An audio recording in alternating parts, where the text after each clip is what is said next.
اس مجمع میں ایک تو یہ بات کہ جب کسی علاقے میں دینداری آتی ہے یا کسی ایک آدمی کو اللہ کا دین نصیب ہوتا ہے یعنی وہ واقعتاً دیندار بنتا ہے. ایسے تو ووٹر لسٹ میں بہت سارے لوگ دیندار ہیں، لیکن اگر واقعتاً وہ دیندار بنتا ہے تو ہمارا اس پر ایمان ہے کہ اس کے ایمان کا بھی، اس کے اعمال کا بھی، اس کے تمام کاموں کا اصل صلہ تو مرنے کے بعد ملے گا، لیکن اس کی جھلک یہاں بھی دکھائی دیتی ہے.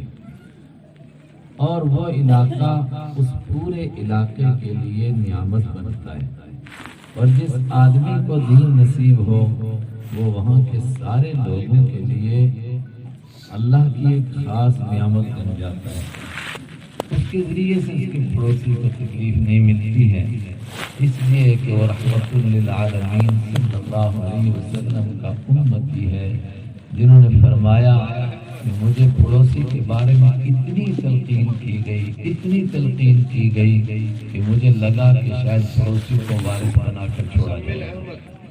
وارث تو نہیں بنا، لیکن آپ نے اپنی سیرت سے کیا بتایا کہ آپ کے گھر میں کبھی کوئی اچھی چیز نہ بنے جو ایسی چیز ہو کہ پڑوسی کو نہ ملے اور آپ اکیلے کھائیں. اگر کوئی دیندار بنتا ہے تو غیر ایمان والے کو بھی اس کا فائدہ ہوتا ہے. اللہ کے حبیب صلی اللہ علیہ وسلم فرماتے ہیں جو آدمی کھانا کھا کر سو جائے اور اس کا پڑوسی بے شک وہ غیر مسلم بھی ہو، وہ بھوک سے سوئے تو اس کا مطلب ہے ایمان کے ساتھ نہیں سوئے. اس کا ایمان نہیں ہے کہ کسی حالت میں موت آئے تو اللہ جانے کیا. تو اسی طریقے سے اور آپ اس کو پھیلاتے جائیں. جس کو دین نصیب ہوگا دکان کرے گا، دھوکہ نہیں دے گا، پورا تولے گا کم نہیں تولے گا، جھوٹ نہیں بولے گا، غیبت نہیں کرے گا، چغلی نہیں کرے گا، آپ کی خیر خواہی کرے گا، انسانوں کو جوڑنے کی کوشش کرے گا، توڑے گا کسی کو نہیں، انسانوں کو اس سے نفع پہنچے گا، نقصان اس سے نہیں پہنچے گا. یہ دنیا میں فری کا فائدہ ہے دینداروں کا اور دیندار بننے کا. اس کے علاوہ ایک چیز اور آگے، ایسے تو شیطان نے بڑی محنت کر کے اچھے خاصے لوگوں کے دماغ میں یہ بات ڈالی ہے کہ مر جائیں گے، اور یہ نئی بات نہیں ہے. بہت سارے لوگ آج بیوقوف بناتے ہیں ہمیں، کہتے ہیں یہ بنیاد پرست ہیں، فہمی ہے.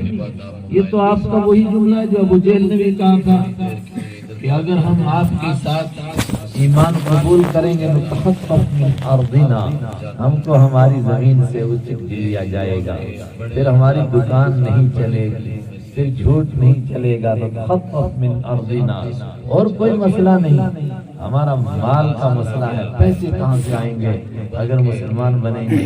قرآن پاک میں یہ سورہ قصص کی آیت ہے، اس کے 4 جواب دیے. کم من قریۃ اہلکناها کم من قریۃ بطرت معیشتها، کتنی بستیاں ہیں، بڑا ناز تھا ان کو اپنی مالداری پر، اپنی اکانومی پر.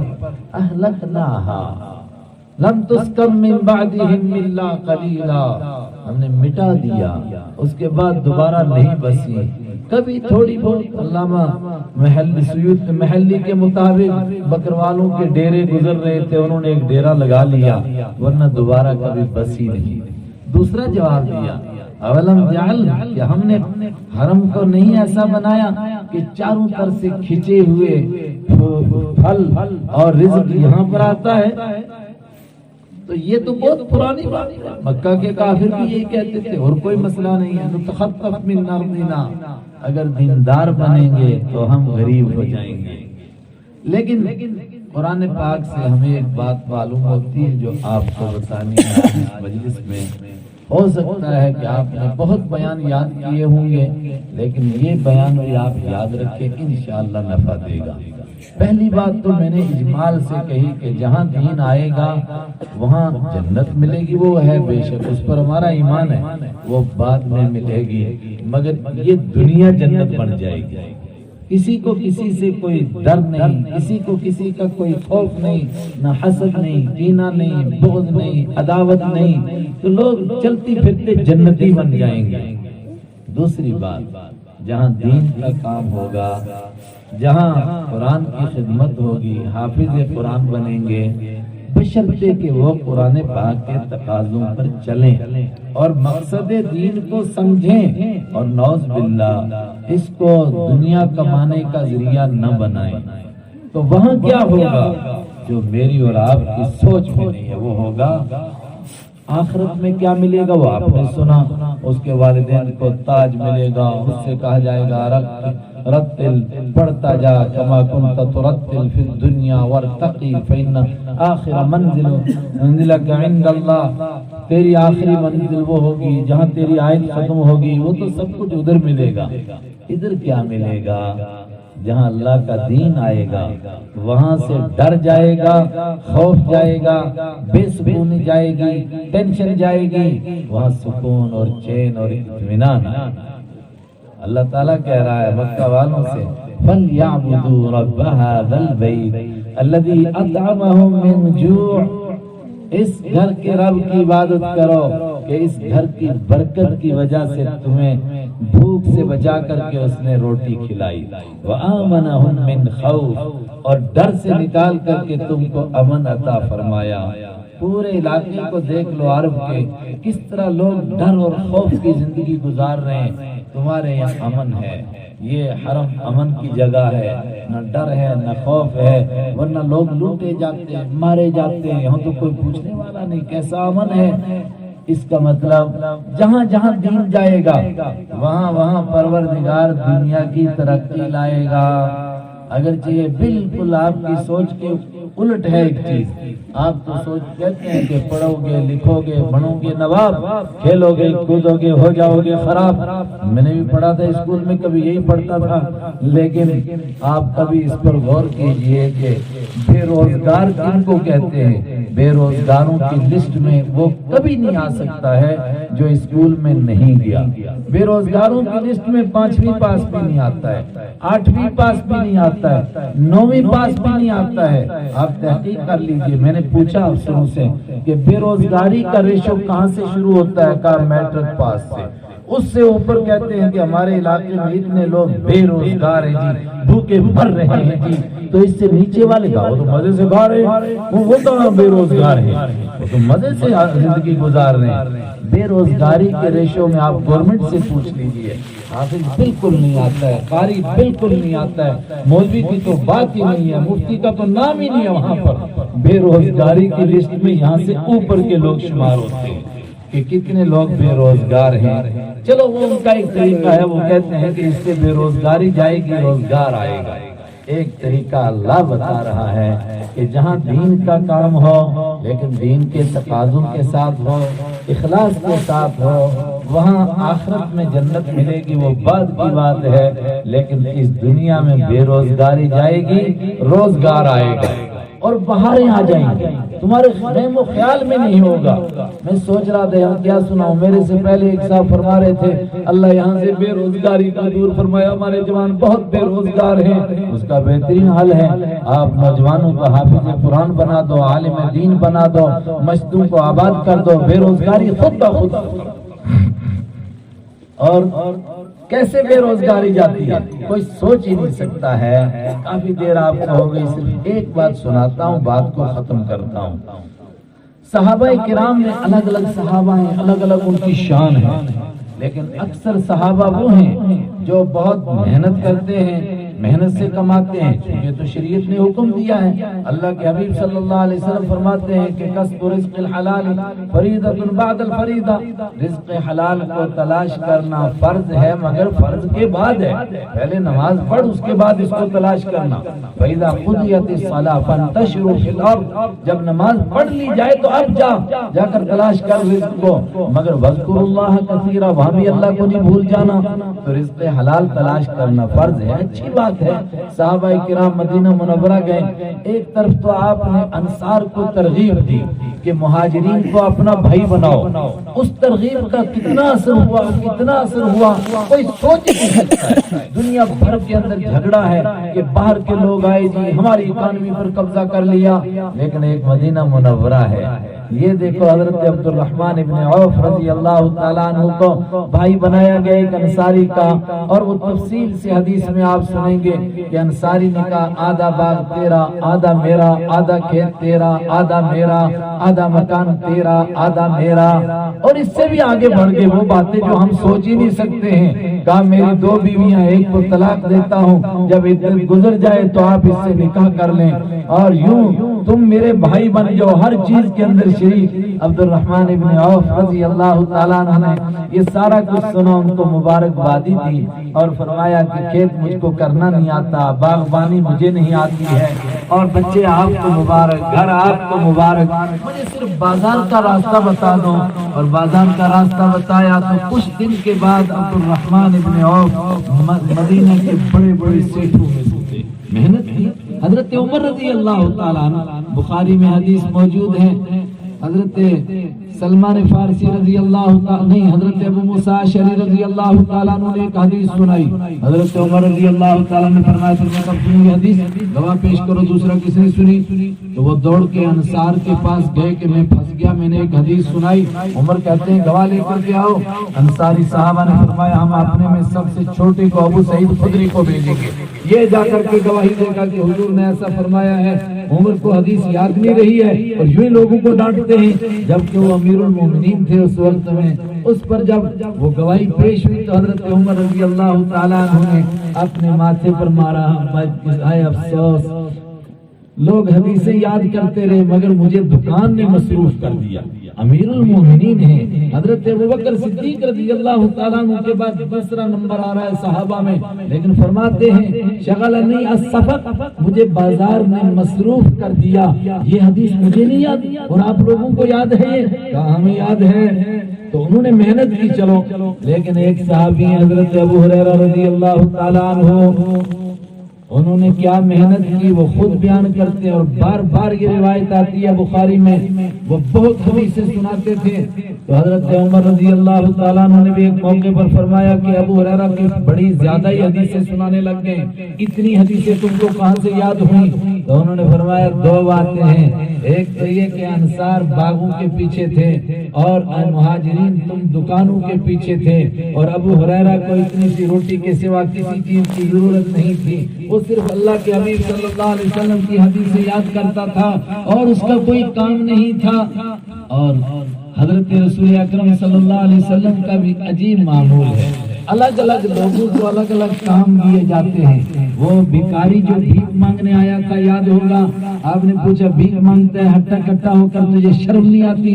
قیامت کے دن بھیک مانگنے والا اس طرح آئے گا کہ اس کے چہرے کے اوپر کھال بھی نہیں ہوگی، یہ علامت ہے کہ وہ اپنے آپ کو ذلیل کرتا ہے اور اللہ کی شکایت کرتا ہے جگہ جگہ کہ خدا نے تو مجھے دیا نہیں، تم مجھے کچھ بھیک دے دو۔ بے شرم اللہ سے نہیں مانگتا ہے، لوگوں سے مانگتا ہے۔ آپ نے ان کو ڈھانکا کہ صحت مند ہو کر کے بھیک مانگتے ہو، کیا تمہارے پاس کچھ ہے نہیں؟ انہوں نے کہا کچھ بھی نہیں۔ آپ نے فرمایا کچھ تو ہوگا، تو انہوں نے ایک پیالہ لایا تھا اور آپ نے فرمایا کوئی اس کو خریدے گا، ایک صحابی نے اس کو خرید لیا اور آپ نے ان کو کہا کہ وہ جو بک گیا پیالہ اس کی قیمت میں سے کچھ پیسے ان کو دیے، فرمایا اس کے لیے آج کا خرچہ لاؤ اور گھر کا سامان لاؤ، سارا سامان لائے، خرچہ لائے، اور دوسرا جو آدھے پیسے بچے تھے کہا اس کے کلہاڑا لاؤ خرید کر کے اور اس کو لگانے کے لیے دستہ بھی لے کر کے آؤ، اور پھر اس کلہاڑے کو اپنے مبارک ہاتھوں سے دستہ لگا کر کے دیا جو ان کی 7 پشتوں تک باقی رہا۔ اس کے بعد کہا لا ارینک 15 یوما،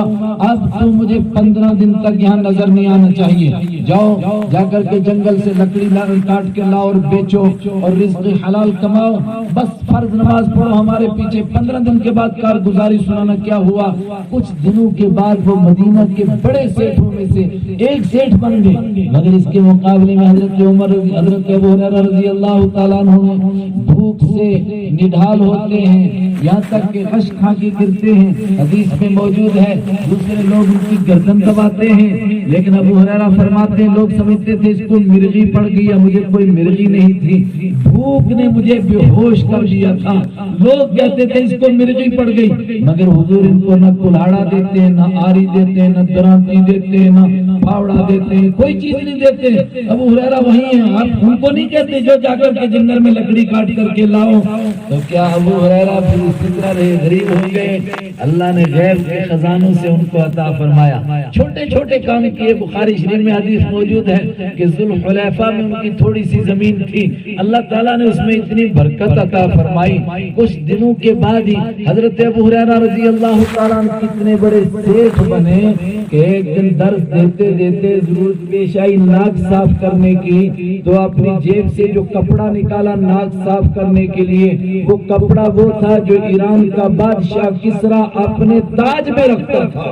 اس کو دیکھ کر اچانک یاد آیا پچھلا دور، کہنے لگے بخ بخ یا ابا ہریرہ، ابو ہریرہ تیرا بھی کمال ہے، کل تو مسجد نبوی میں بے ہوش ہو کے گرتا تھا، لوگ سمجھتے تھے مرغی پڑی ہے، حالانکہ تجھے بھوک کی مرغی پڑی ہوئی تھی، اور آج ایران کے بادشاہ کسریٰ کے تاج کے کپڑے سے تو ناک صاف کرتا ہے۔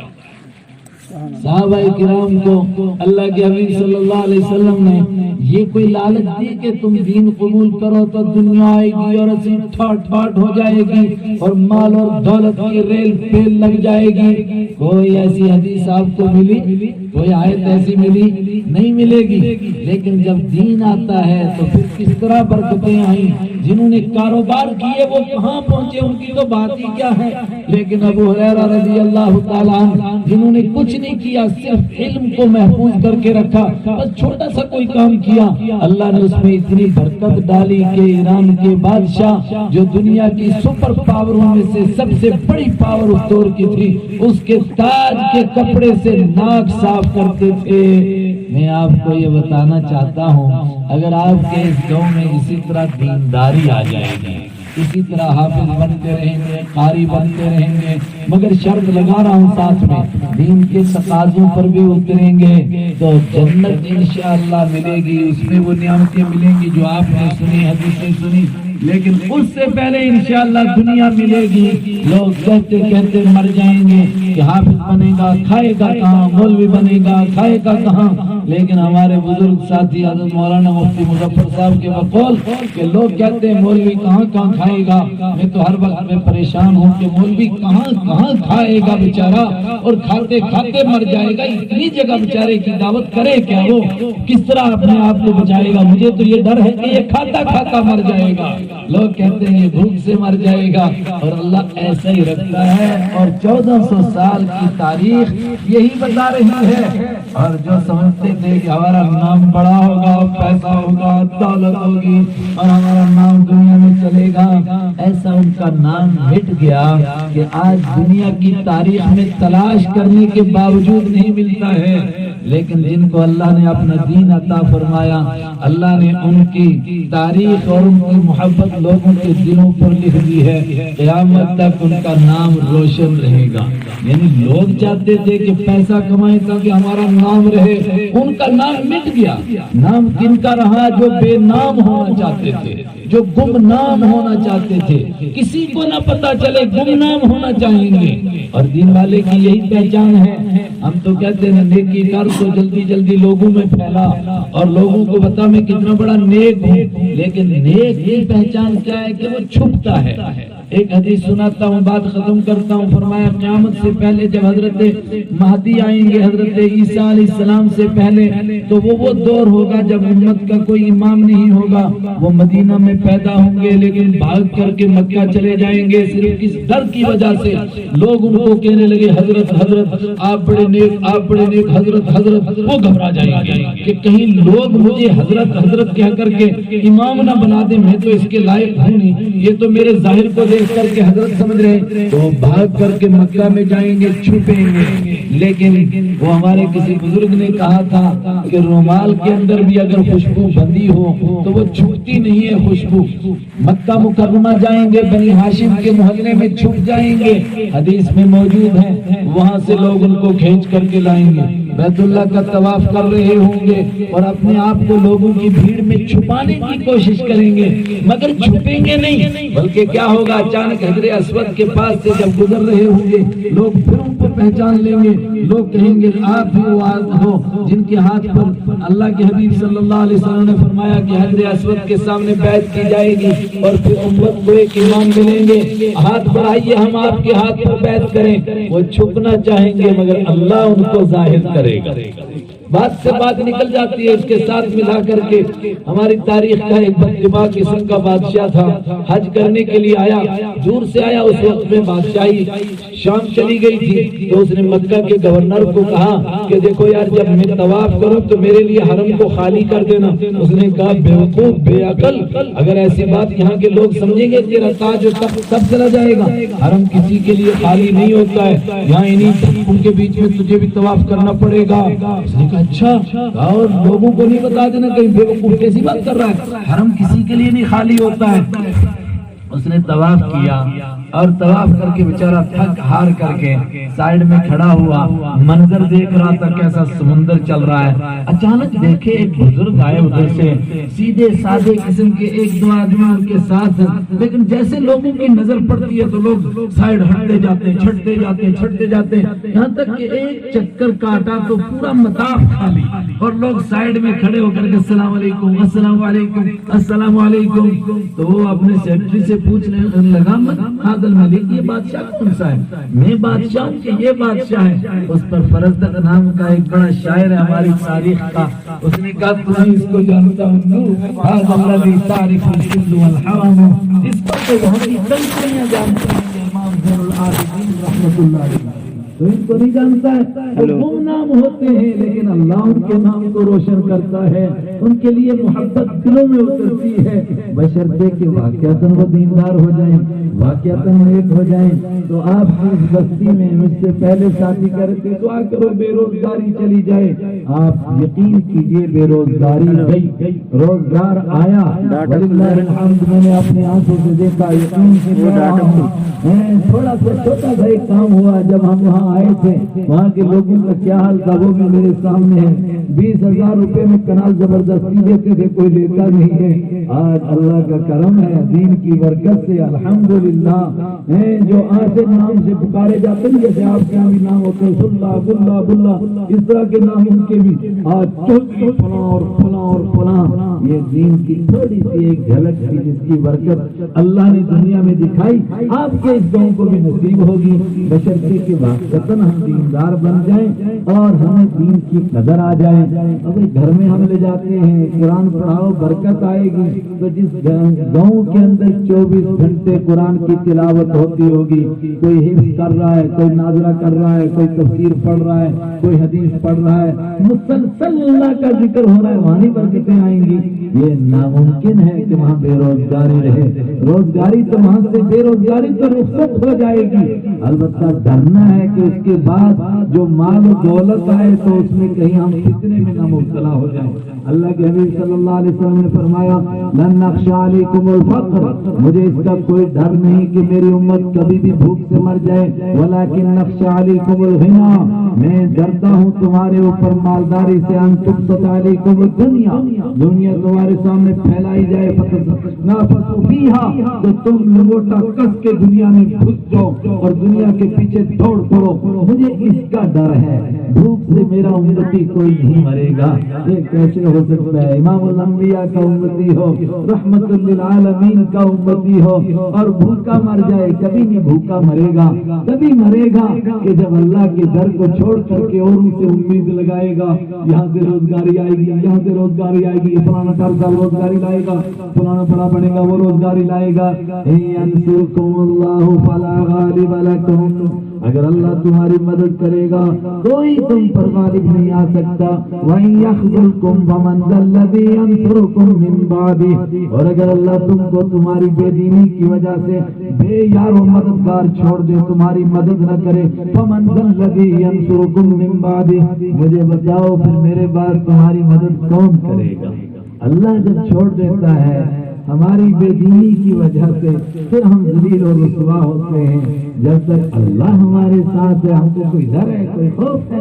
اللہ ہمارے ساتھ ہے، ہمیں کس چیز کا ڈر ہے؟ اللہ تعالیٰ اس مدرسے کو ترقی عطا فرمائے، پورے علاقے میں دین آئے، اور میں مر جاؤں مگر کچھ لوگ جوان ہیں وہ کسی لال ڈائری میں لکھیں، اور جب وہ یہ بہاریں دیکھیں تو کم سے کم میری قبر پر جا کر سنا دیں۔ اور مجھے کیا سنائیں گے؟ تو قرآن کی باتیں ہیں، حدیث کی باتیں ہیں۔ جس کو نہ یقین ہو مکہ کو جا کر دیکھے، مدینہ کو جا کر دیکھے۔ قرآن پاک نے کہا انما المشرکون نجس فلا يقربوا المسجد الحرام بعد عامهم هذا، مشرک ناپاک کہ آج کے بعد مسجد حرام نہیں آئے گا۔ تو مکہ والے کھما گئے، کہنے لگے کہ یہاں تو نہ گیہوں پیدا ہوتا ہے، نہ چاول پیدا ہوتا ہے، نہ مکی، نہ باجرہ، کچھ ہو ہی نہیں سکتا۔ بواد زرع، ایسی وادی ہے جس میں کچھ پیدا ہی نہیں ہوتا۔ اب کہتے ہیں کہ مشرکوں کو ہم کرنے کی بھی اجازت نہیں۔ یہ لوگ آتے تھے، ان سے بزنس کرتے تھے، تبھی کچھ روٹی ملتی تھی۔ تو انہوں نے کہا اب تو بھوک سے یوں ہی مر جائیں گے۔